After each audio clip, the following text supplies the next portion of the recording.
I ask you, is that the fate you've chosen of your own will?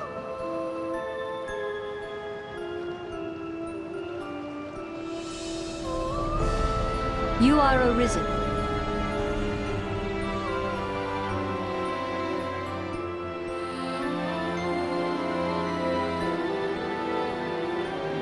We stand now on Bitterblack Isle, far as sea from the cove we departed. I would ask you to explore its depths.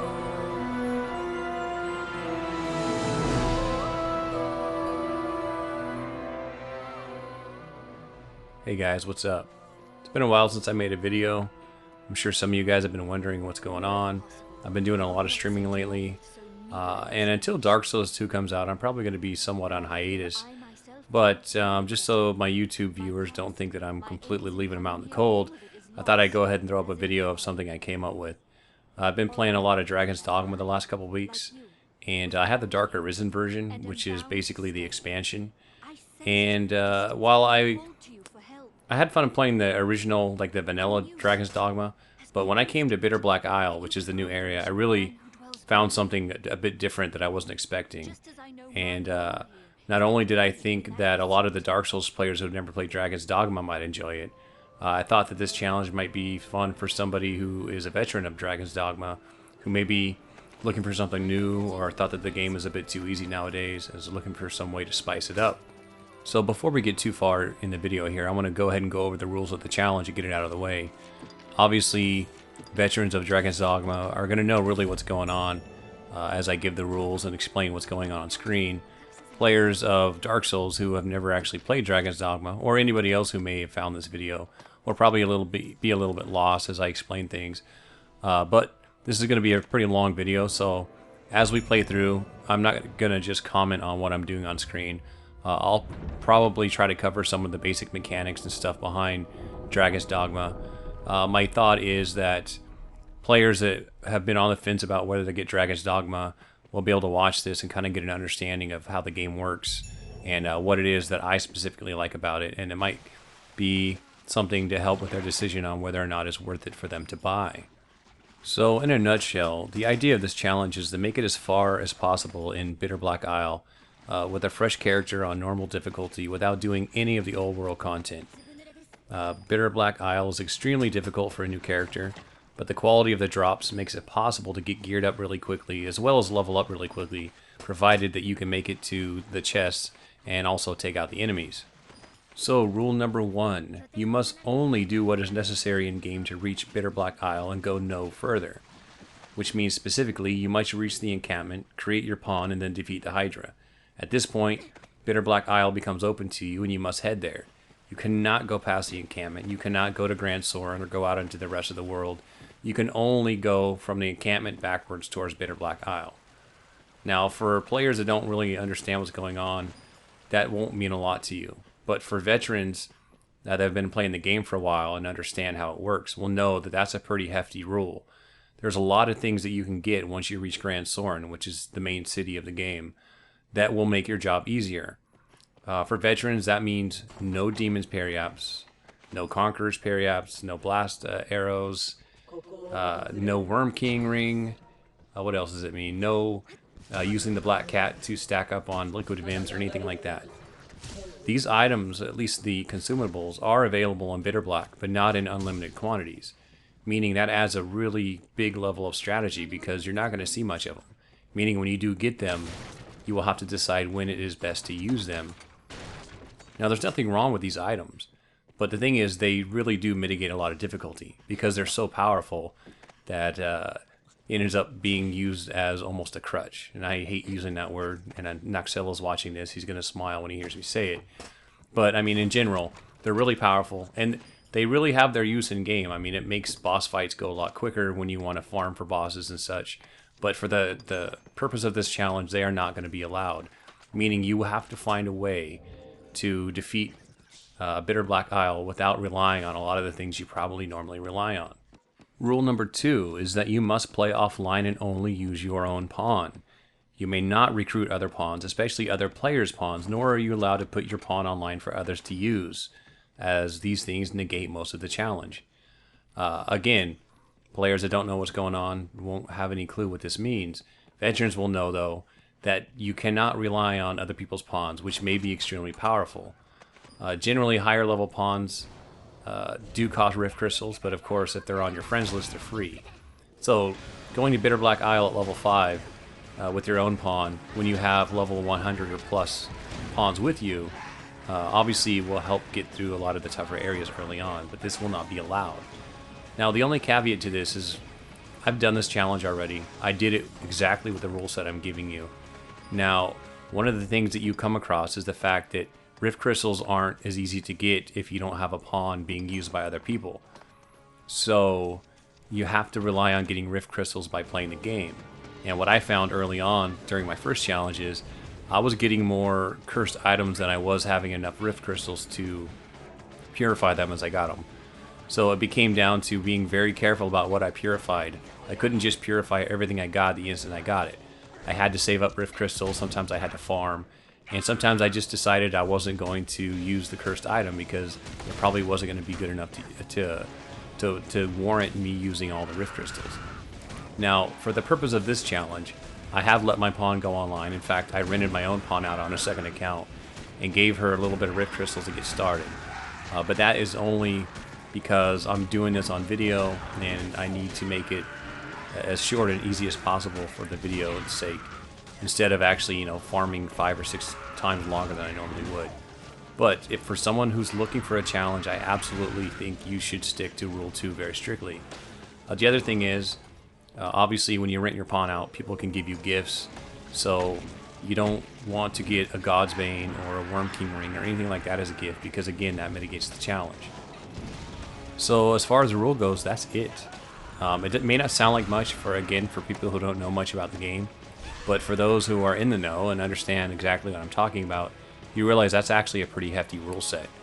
The thing about Bitterblack Isle is it's kind of a strange expansion because it kind of resides in its own little world. It has everything it needs. It's self-contained, meaning you don't really need to do anything in the main world other than what I just listed in order to actually reach this place. Everything that you need to beat Bitterblack Isle is available within Bitterblack Isle. And quite frankly, if you can beat Bitterblack Isle, if you can complete this challenge, then you are far more well-equipped than need be to defeat the rest of the game. It's that tough. And that's a lot of what I really like about Bitterblack Isle, this part of the game. And so let me explain kind of how my experience with Dragon's Dogma was. I picked up the game on a whim. People have been asking me to play it, to stream it. And I played through, and the first half of the game I wasn't really that impressed with. I mean, I wouldn't call it bad, it just wasn't all that great. And for those that, again, don't know about Dragon's Dogma, I don't really want to spoil anything. But for sake of argument, let's just say that the vanilla game is broke up into 2 halves. You play through the game the first half, there's an event that happens, and then there's a second half of the game. So the first half wasn't all that exciting to me. I mean, I enjoyed it, I kind of liked it in general. But the story wasn't very strong, it wasn't very difficult, and there wasn't a lot of big monsters like I thought there would be. But then you enter the second half of the game and everything changes. All the things that I had hoped to see in the first half became reality, so I much more enjoyed the second half of the game. And then, after playing through Everfall and beating a couple of the large monsters, I decided to check out Bitterblack because I hadn't seen it yet. And once I got there, I spent about 90 minutes playing through, and I saw this huge potential that I did not want to waste. So right then and there, I decided to delete my character and create a new one and play through Bitterblack with a new character. I wasn't even sure if it was possible to do it in the way that I wanted to do it. So I made a challenge, and the challenge basically was the rules I just gave you, except that I basically said, see how far I could get using that rule set. And in the end, I ended up beating it, and it was the most fun I've had with Dragon's Dogma since I got it. So for all the Souls fans watching that are contemplating getting the game but don't really understand what the gameplay's like, I'll go over that. But before I explain the gameplay in Bitterblack and what it is that I like so much about it, let me give you a rundown of the basic vanilla Dragon's Dogma. If I had to say what it was like, I couldn't put it to one game because it's kind of unique in the fact that it doesn't really emulate, or it's not like one single game. It's kind of a cross-up or a mashup of different games. And I would say Dragon's Dogma Vanilla is sort of like Skyrim mixed with Dragon Age with a nice touch of Monster Hunter thrown in there, and topped off with some Shadow of the Colossus. And what I mean by that is Dragon's Dogma Vanilla is it's a pretty open world game. So it shares that with Skyrim, although Skyrim is still quite a bit bigger game, but you kind of get what I'm getting at there. The Dragon Age is kind of like, the combat's not really Dragon Age's, but there is some similarities, and the fact that you're always in a party. You can run solo if you want, but you also have a pawn that you create, which is like your buddy, and then you can have up to 2 other pawns in your party, which can be NPCs that are in the game when you're playing offline, or they could be other people's pawns that you summon in to help you.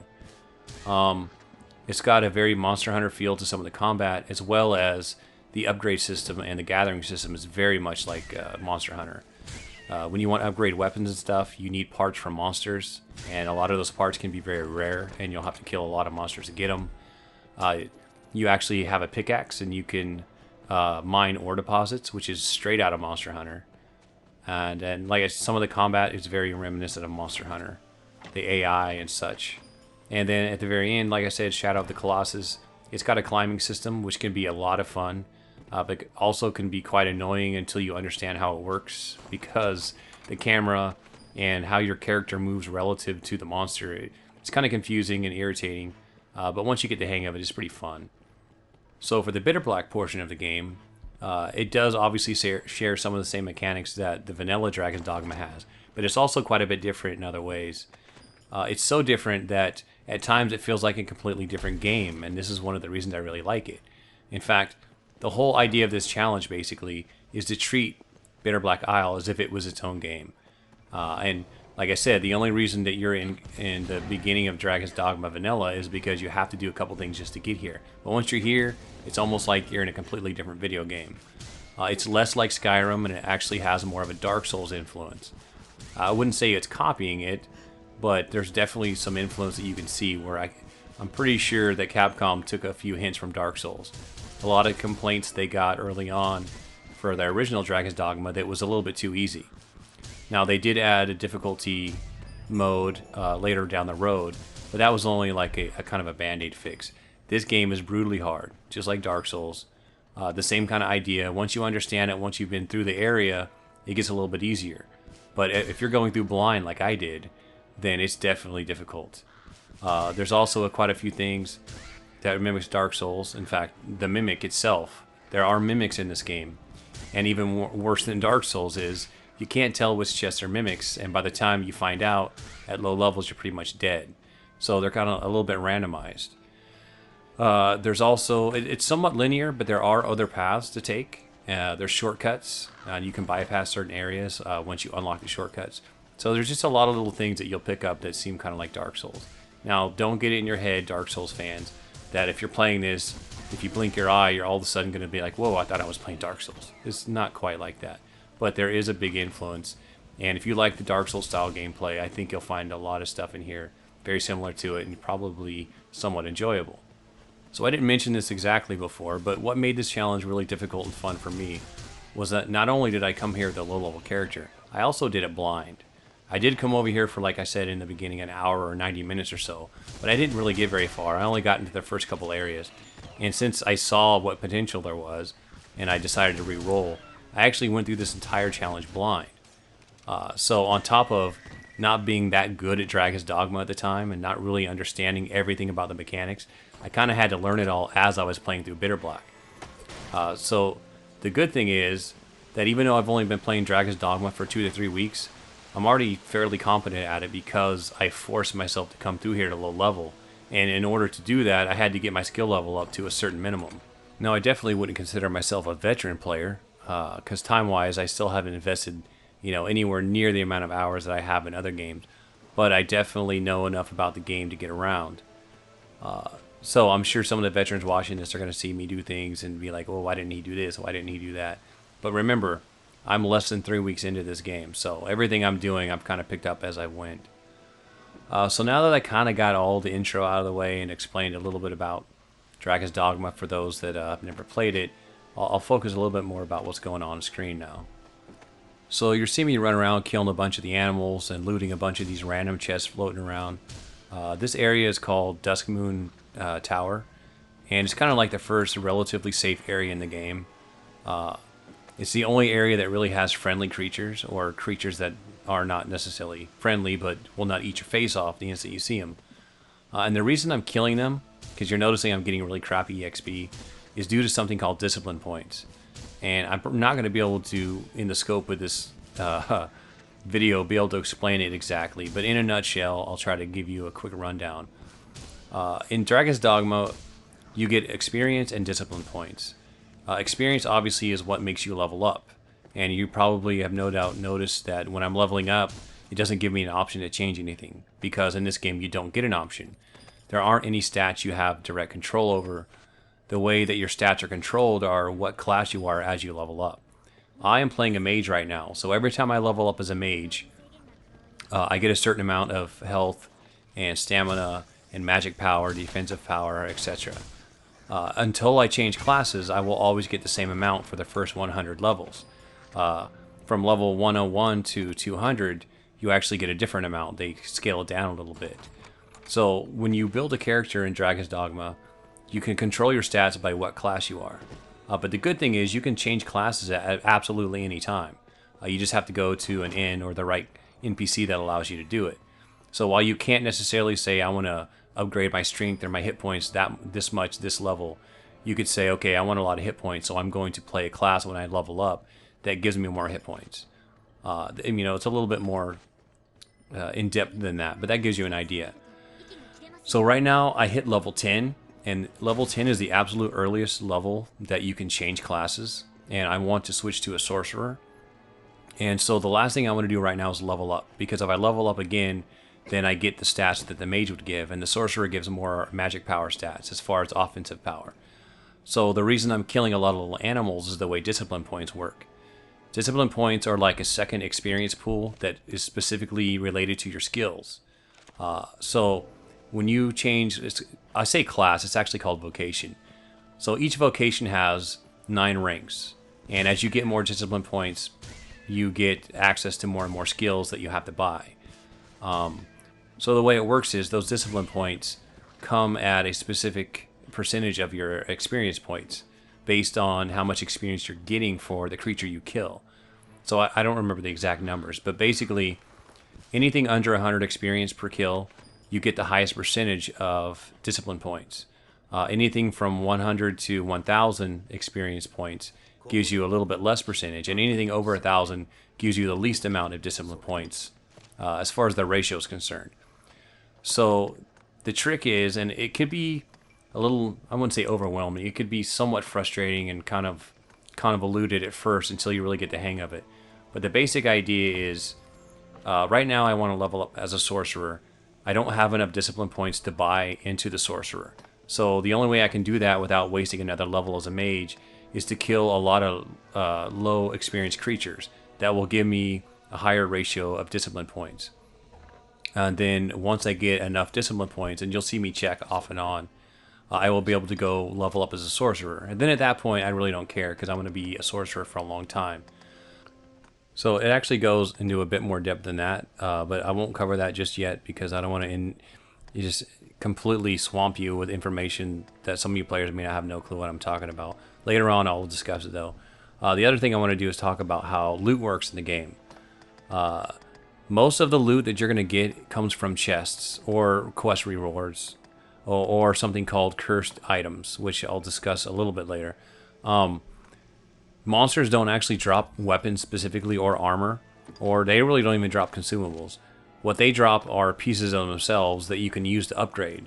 When you want to get weapons and armor, you basically have to get them out of chests. And how chests work in this game is chests are static. Every chest that you see me get is always going to be there. And once I get the item out of it, it'll stay empty until I refresh the area, which is done by resting for 2 or 3 days. And once you rest, all the items in the chest refresh, as well as all the monsters. So a lot of the challenge in Bitterblack is knowing where the chests are, knowing which ones are the good chests, and running around and picking stuff up all the time. Now each chest has a specific loot table. Some of the chests are kind of like a lower loot, mostly consumables. Occasionally you'll get an item out of it.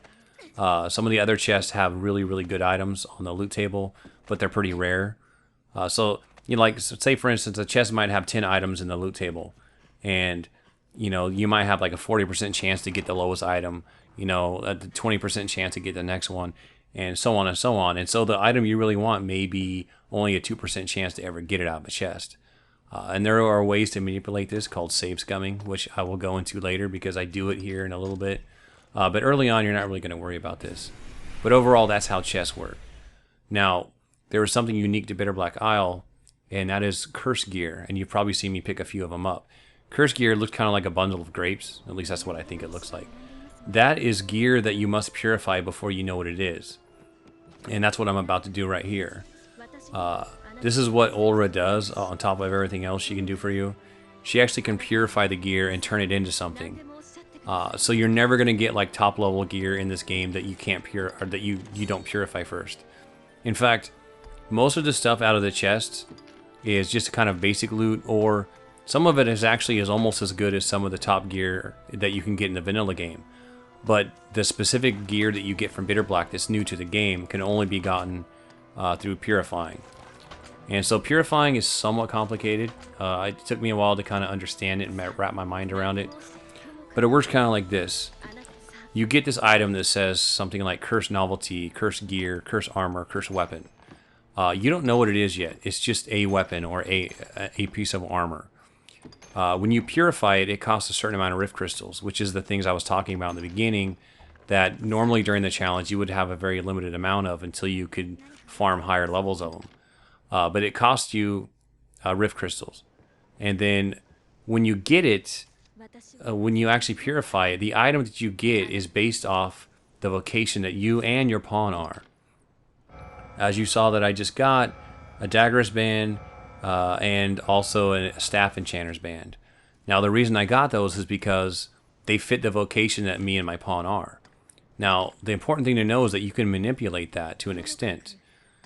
So basically how it works is the game gives you kind of what you want.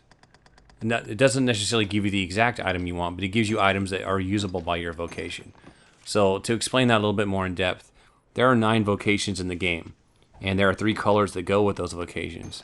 So for instance, you've got Mage and Sorcerer, which are basically the caster classes, and they are a blue vocation. Then you got Strider and Ranger, which are a yellow vocation, which are kind of like the rogue dexterity type characters. Then you have Warrior and Fighter, which are red, which are like the melee classes. Then you have 3 hybrid vocations, which is Mystic Knight, which is red and blue, Assassin, which is red and yellow, and then you have a Mystic Archer, which is blue and red, or I'm sorry, blue and yellow. So what does that matter? What matters is that when you purify loot, it takes basically the average of what colors that you and your pawn are. Now remember earlier I mentioned that you can change disciplines or you can change vocations. So if you're playing a sorcerer and you want to guarantee yourself an item that is blue in nature, like I said, it's blue in nature, meaning it'll be a caster item. Doesn't necessarily mean it'll be a sorcerer item. It could also be for mage, or it could also be for mystic archer, because hybrids pull from both sides. But the idea is you can put you and your pawn to a blue class, purify gear, and you'll guarantee it's going to be blue gear most of the time. Now, the hybrids kind of screw it up a little bit, because say for instance a mystic archer is blue and yellow. Well, their items will actually fall in blue and yellow lists. So even if you're a sorcerer and you switch your pawn to like a mystic archer, or sorry, let me rephrase that. Even if you're a sorcerer and you switch your pawn to a mage, most of the time you'll get a blue item, but occasionally you'll get a yellow item in the form of like a bow, which is usable by a mystic archer, or you might even get a dagger, which you can't use as a sorcerer, but because it's usable by a mystic archer, then it's considered like a blue and yellow. It's kind of confusing. In fact, it's a nightmare to even explain it, but that's kind of how it works. So what's important to know is if you want a specific type of item, you can manipulate the item that you get to an extent. Now again, remember that even if you guarantee yourself a blue item, it doesn't mean you'll be able to use it. Like armor is shared between sorcerers and mages. Anything a sorcerer can use, a mage can use armor-wise, at least that I know of. Now weapons are different. A sorcerer uses an arcastaff, and a mage uses like a rod. I forget what they're called. So you might have one level 1 curse weapon, and you might take the time to switch over your pawn to the same color as you. Like, they'll stick with sorcerer for now because that's what I'm playing. You might guarantee yourself a blue item, but it might be a mage item, and because you're a sorcerer, you can't use it. So the option next would be, okay, well, what is my pawn? My pawn's a strider, so she can use daggers and bows, very specific bows, by the way. There are 3 different types of bows. So you can say, fine, I'll switch my strider back to a strider. I'll switch over to a yellow class temporarily just to purify the gear, and then you'll try to see what she gets. Now, she may not get what she wants either, and then you might be stuck with 2 weapons or 2 armor or whatever that you don't want. And then again, you'll have to decide, do I want to waste the rift crystals to get a weapon that I don't even want? If I don't want to waste it, I should just discard the gear and try again. Or, you know, you have a lot of choices. So there's a little bit of strategy involved in how you use your rift crystals. Again, my character has a lot of rift crystals because for the purpose of the challenge, I wanted to ensure that I didn't get stuck forever trying to farm stuff and make a very unexciting video. Plus, I've already gone through the challenge once, and so I really have nothing left to prove to myself, and this just makes it a little bit faster. But anyway, back to what's going on screen specifically. I got a really nice ring, something that's really going to help me. I was extremely lucky. I got a ring of high Ingle. So you notice me in the vocation screen, kind of picking up vocations for my pawn Levy, who was a strider. So I had this skill called Ingle, and it basically just fires a bolt out of my staff, a fire bolt. But I got this ring that automatically upgrades that to something called Grand Ingle, which is higher than you can even get normally. Most skills have like 2 levels. You have the basic one, and then you have an upgraded version which does more damage. But there are rings in the game that takes you to a 3rd level. So having Grand Ingle at the level I'm at makes a huge difference, because now you can see I'm actually able to kill some of these creatures that I wasn't able to kill before. You didn't even probably see the dogs the first time I came through the game because I knew I could not kill them. I couldn't do anywhere near the damage needed, and they would probably kill me in 1 or 2 hits. So anyway, now that I've actually gone through the first couple areas, picked up some gear, gotten a little bit lucky, now it's able to make me kind of have a chance to start getting some experience and taking out some stuff. And that's kind of how this challenge works out. It's a little bit of luck involved. You can kind of, modify your luck a little bit by knowing what chests are good and doing a little bit of what I call save scumming, which you're going to see shortly again. But the point is, my character is already a lot stronger than I was just minutes ago when I first entered the area. So you've no doubt noticed me spending a lot of time in my menus. This game requires a lot of menu manipulation, constantly using items, constantly transferring gear over because you're too heavy to move. And also, you're going to see me going back and forth to the NPCs a lot. It's not uncommon for an RPG to do that, but the problem is for me is I like to make entertaining videos, and if 25% of my hour-long video is me spending time in a menu, I don't think that's very exciting to watch. So at this point, this is going to be my guaranteed video, obviously, for the challenge. But if enough people are interested and would like to see me go further, I am very willing to do so. But I will not be doing it in the same format because I do not have the intestinal fortitude to make 12 to 24 hour playthroughs with commentary and all that and all the editing involved. What I can do, though, is I could stream the rest of this and simply transfer my streams over to YouTube as I make them. The benefit is I already have commentary built in of me playing. It won't be commentary like this where I'm dedicated to explaining everything. But as a benefit, I also have the chat room superimposed in the corner of my videos as I play. So there's a lot of talk about mechanics and just in general discussion about the game as I play. So while you won't get as good a commentary from me as normal, you'll also get a lot more information from players that have been playing the game far longer than me, offering advice and, you know, answering questions and such. So as you're watching, I'm very carefully taking out some goblins from afar. There's a lot of times in this game where you have to take advantage of every situation you can get. So the fact that I'm up here relatively safe is definitely a good thing for me right now. The goblins aren't that hard to take out alone, but considering there's like 8 of them and there's a big cyclops in the middle and I could die in 1 or 2 hits, it just sort of makes sense for me to do this. I know it seems a bit cheap, and in a way it is, but the sorcerer cannot play in the same style that a melee character can. If I was playing my assassin, I would be down there tagging them all with daggers and my bow and arrow. But as a sorcerer, I don't have, well, you can tell I don't have much armor on. I don't have the ability to dodge. There's no iframes in anything that I can do. So it's really difficult early on until I can start doing more damage. But now that I've taken out all the goblins, I'm going to go down and fight the Cyclops straight up. So anyways, hopefully a lot of you guys that are watching that have never played Dragon's Dogma are seeing enough of it right now to kind of make a choice on whether or not it's worth you buying or not. I'm not going to be able to get that far in this single video to show kind of all that Bitterblack has to offer.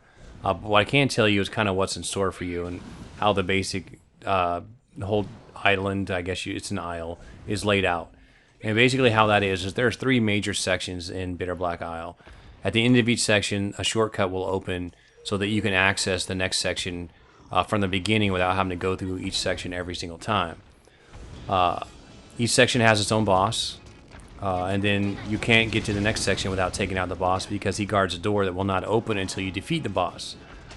So my first goal right now is first to get to the boss, and next to defeat the boss. Now that's not something I'm going to be able to do in my first pass through the game. It's probably going to take me a few passes through here just to gain enough power to do it. So the way I look at it is there's a few milestones in this challenge.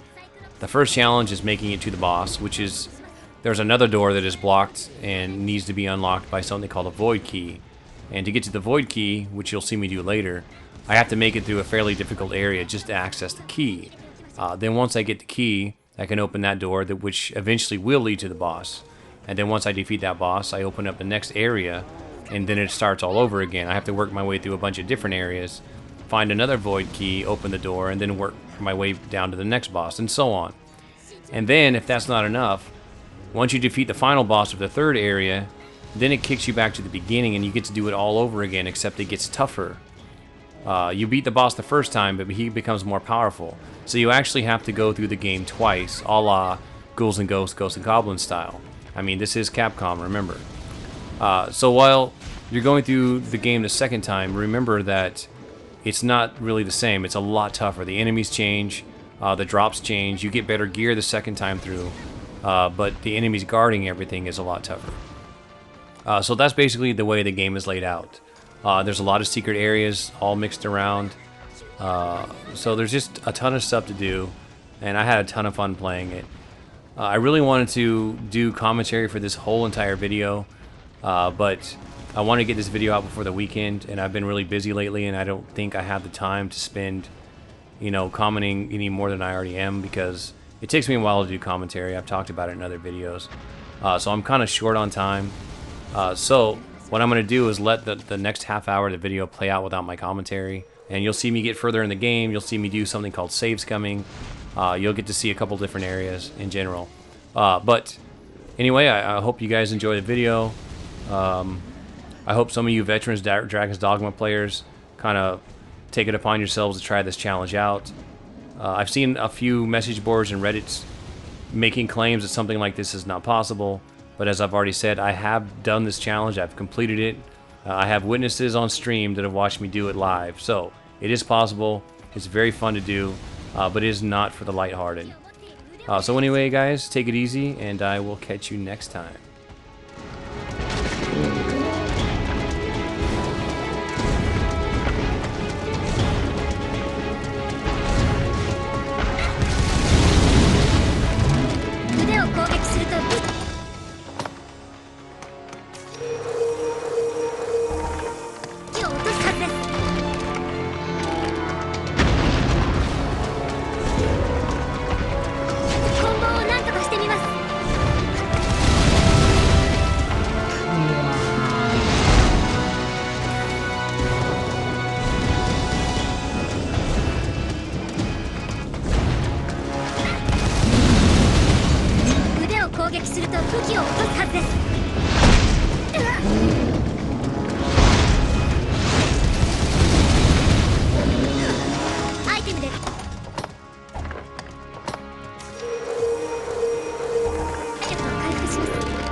石が並んでいますね。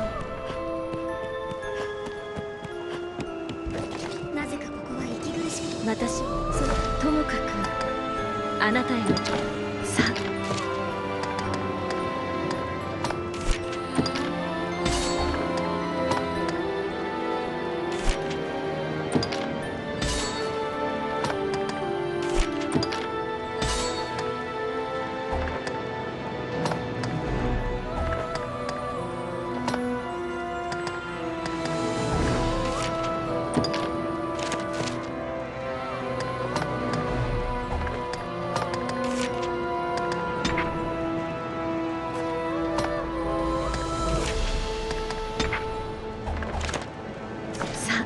何でもともかくさ、何でも。さ、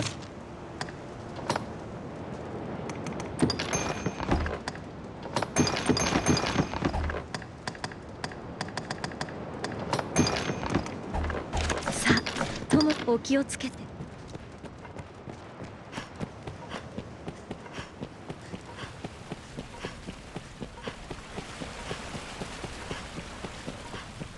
れはお姫。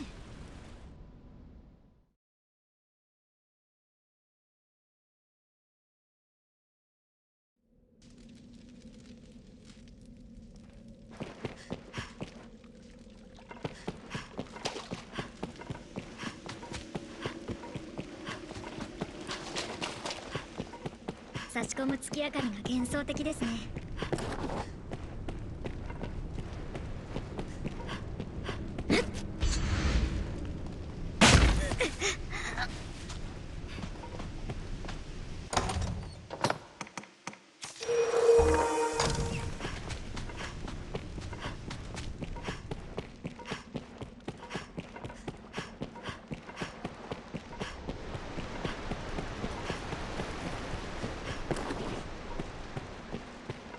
ここはドラゴンと関わった者だけが訪れる特殊な場所のようです。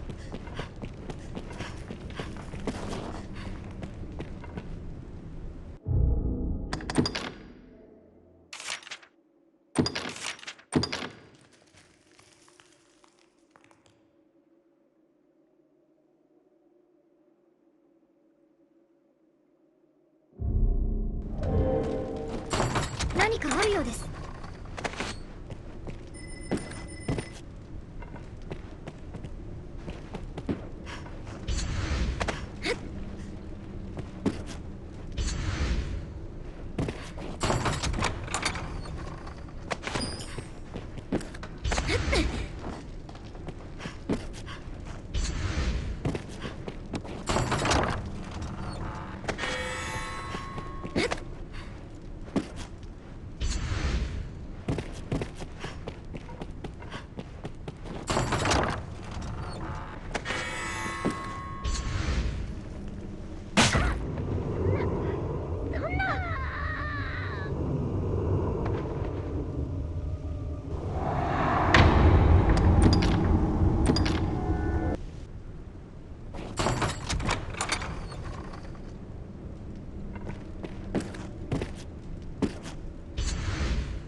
何もかもどうでもいい。静かに眠らせてくれ。各社様、リムが砕けています。このままでは役に立ちません。ラージアンデッドがいます。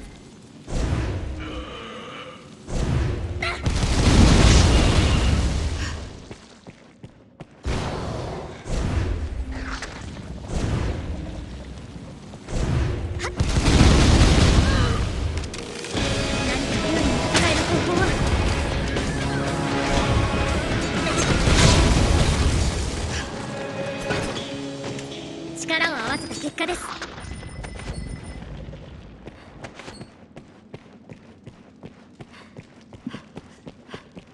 曲がり角では敵襲に備えてください。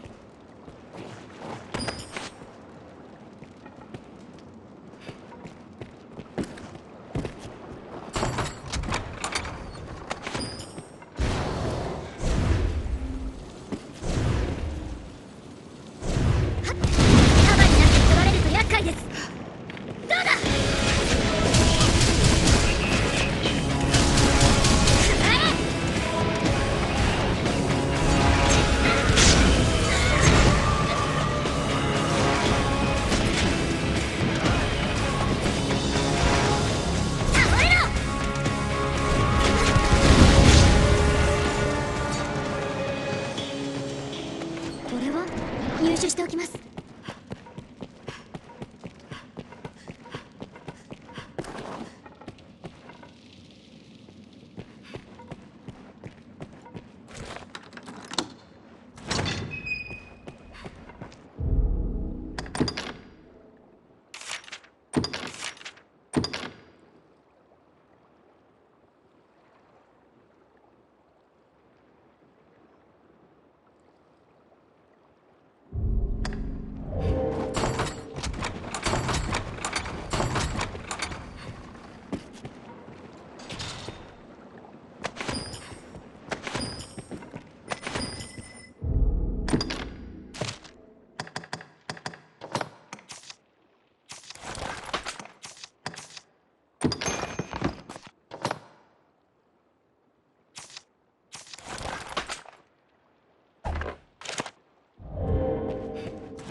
まずい。劣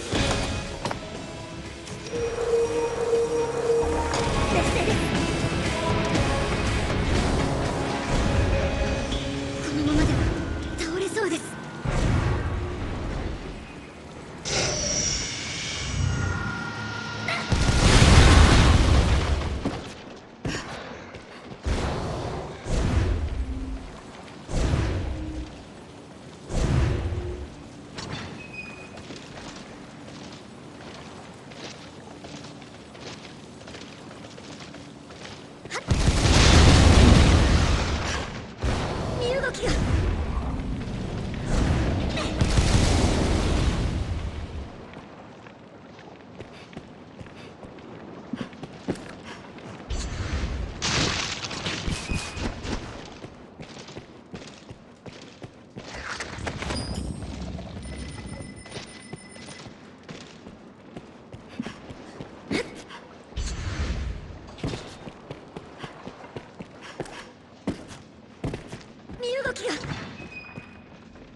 苦しい状況です。骨が動いています。問答を無用に襲ってきます。注意を。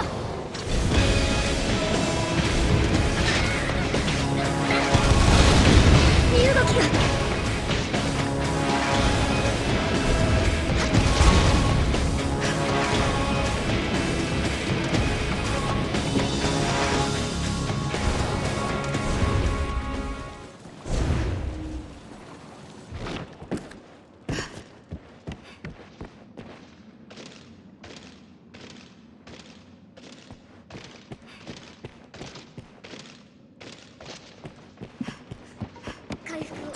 します。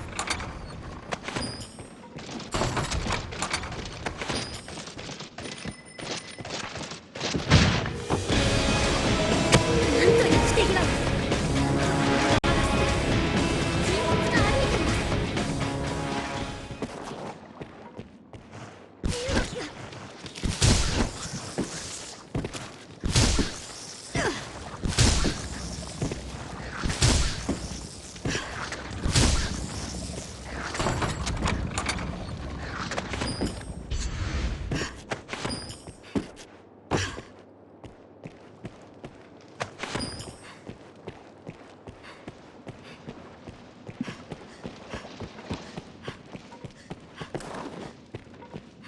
意識が遠のいてきました。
これ以上の死は痛くない。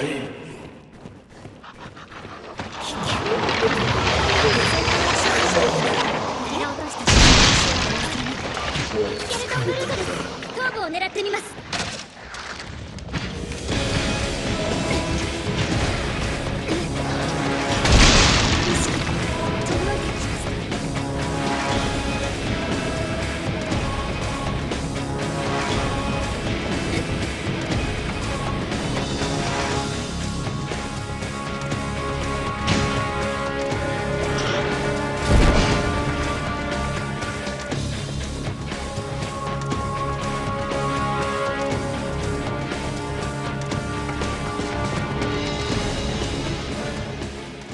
意識が遠のいてきました。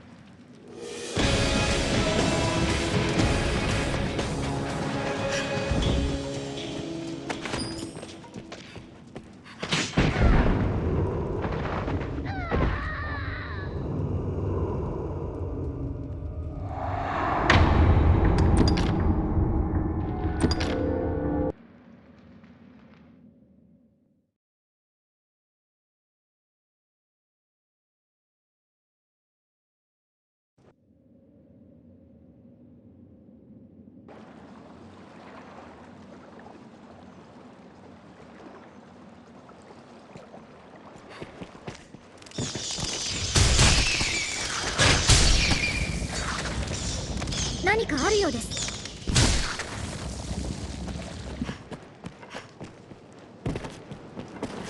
これ以上の死は痛くない。近づいてきます。スケルトンブルーが現れました。弱い敵にマックします。頭部を狙ってみます。優勢に立てるよう考えます。一撃でとどめです。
同じ道でも行きと帰りでは見えるものが違いますよ。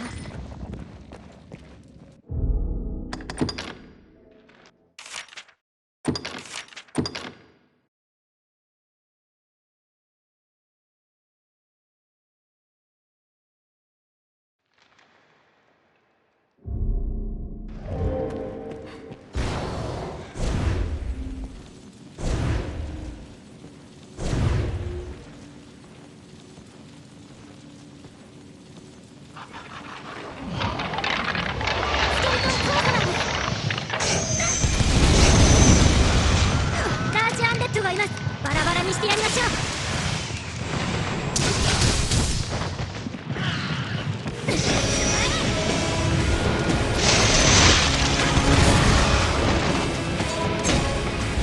人骨が歩いています。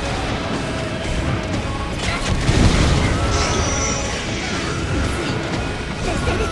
力が操ら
れています。強烈な一撃を放つ敵もいます。体力が十分でも常に警戒を。スケルトンソーサラーが現れました。ラージアンデッドがいます。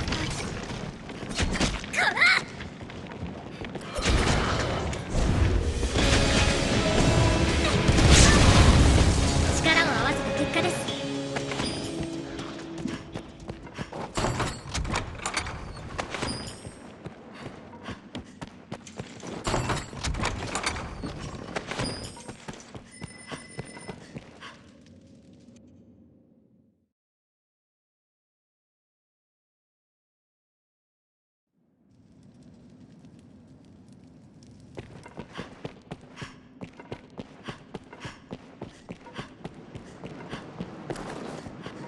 ひどい匂いです。親愛なる君よ、もう一度ボアサイクロプスが現れました。空を抱きしめたかった。さらばソーだ。サラーが現れました。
気づかず状態異常になっている場合がありますのでご注意を。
状態以上になると各社様大丈夫ですか？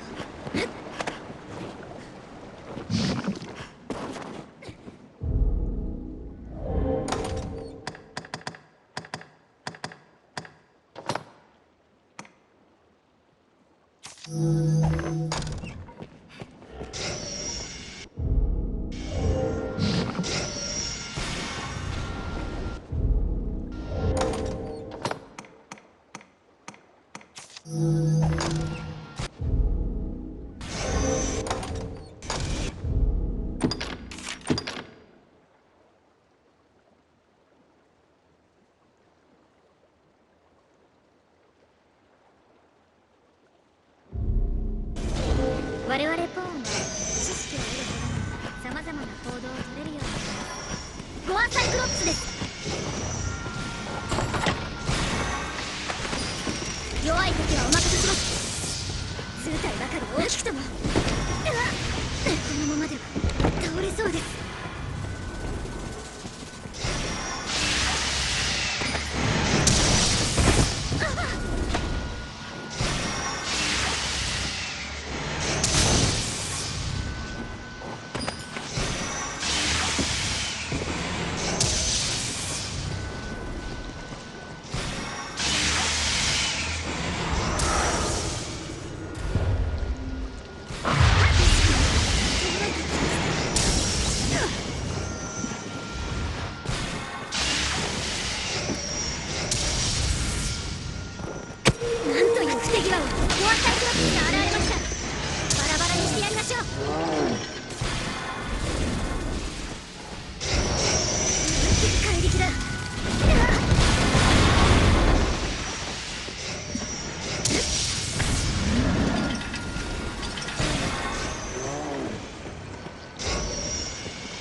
苦しい状況です。ゴアサイクロプスです。図体ばかり大きくともスケルトンソーサラー。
我々ポールにとってもリムの存在は心強いものです。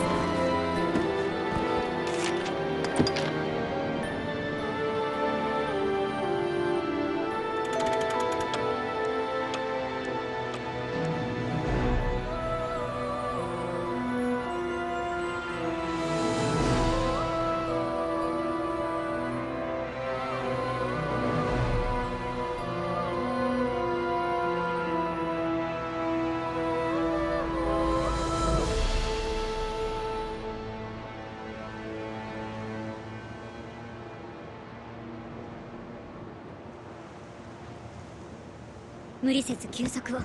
辛い探索になりそうです。私それをともかく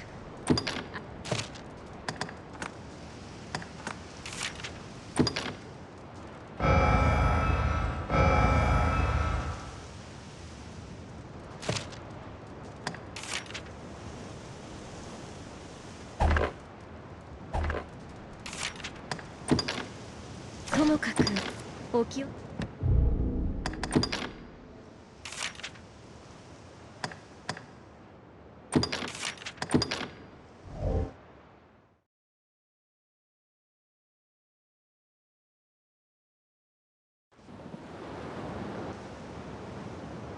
万全の準備を整えましょう。ともかくあなたにさあ何でもおっしゃって。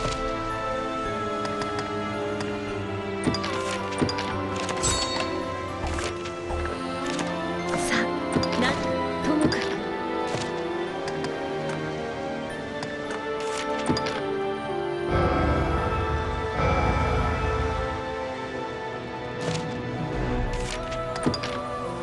もかくあなたへの助力を続けましょう。さあ何でさ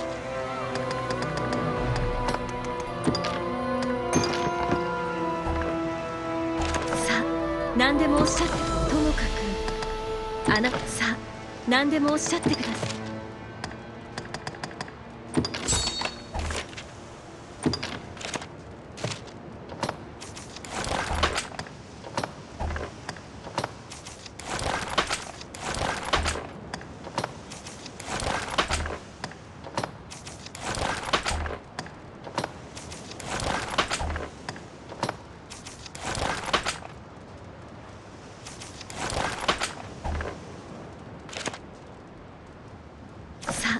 何でもおっしゃってください。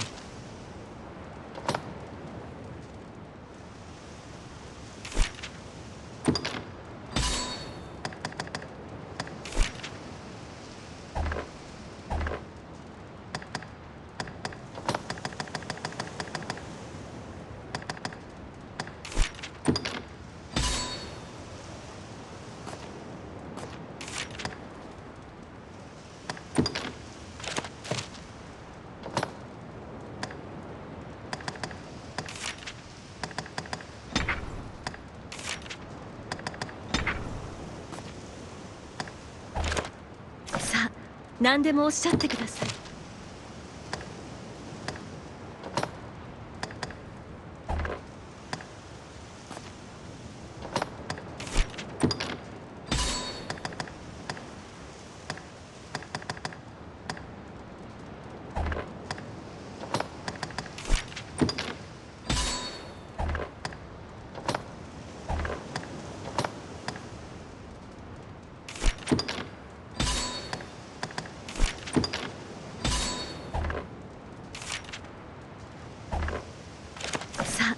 何でもともかくあなたへのさあ何でもおっしゃって。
友お気をこ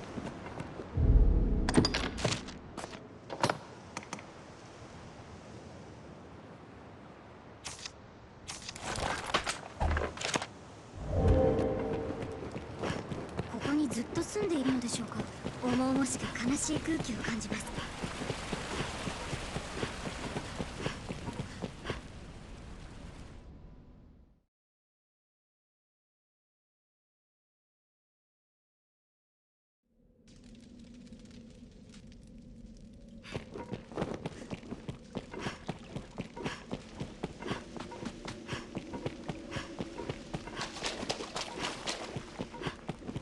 差し込む月明かりが幻想的ですね。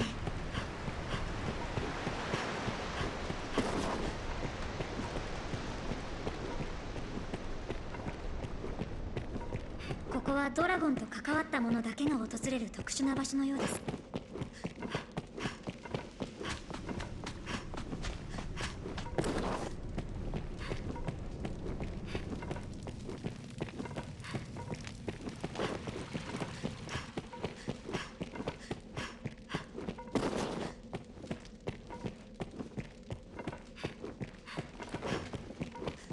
先に進むほどに何者かの悪意のような。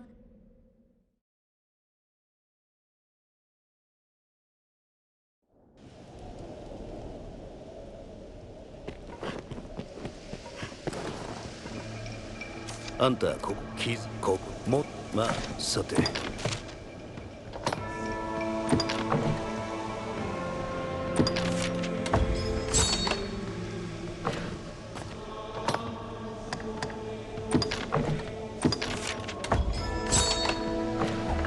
さて